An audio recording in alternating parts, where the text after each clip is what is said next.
Most chauffeur firms in the UK have either operated or still own a vehicle with one of these on the front, and that of course would be an E-Class, S-Class or a V-Class. But what happens if you want something with a bit more versatility but can't move away from the three-pointed star? Well, you get one of these, a Mercedes-Benz GLS.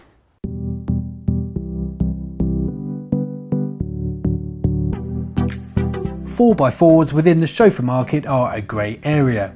Many love them for their go anywhere practicality, some hate them because they can convey the wrong message, and some passengers can find them difficult to get into. But if you do decide to operate one, then this is one of your options. The Mercedes-Benz GLS is the company's flagship 4x4, offering 7 seats, plenty of carrying capability, and of course the three-pointed star. In 2016 the GL did receive a facelift. With it came a 9-speed automatic gearbox, improvements to the air suspension, some interior equipment and a nip and tuck to the front and back of the car. And at the same time, Mercedes-Benz decided to change the name of the GL from the GL to the GLS, ultimately telling us that this car is the four-wheel drive SUV version of an S-Class.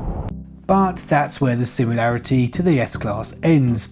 Its saloon sibling has moved on twofold since the launch of the new model in 2013. However, that doesn't mean that there's anything wrong with the GLS. It's longer, taller and wider than a Range Rover.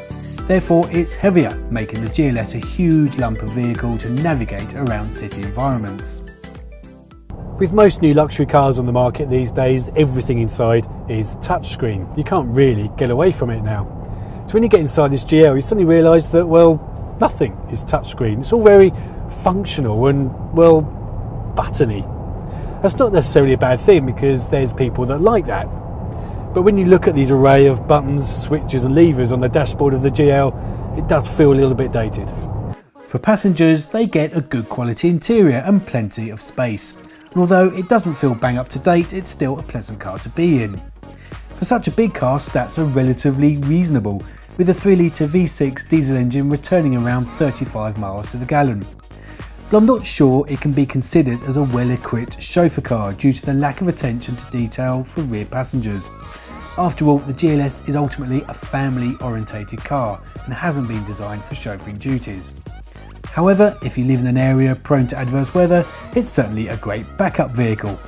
So the Mercedes GLS certainly has a place. For chauffeurs in rural communities, it can become very handy when conditions are a bit tricky. If you're thinking about buying one of these, just wait. Rumours are that late 2018 will see an all-new GLS, which will bring hybrid drivetrains and undoubtedly increased interior luxury.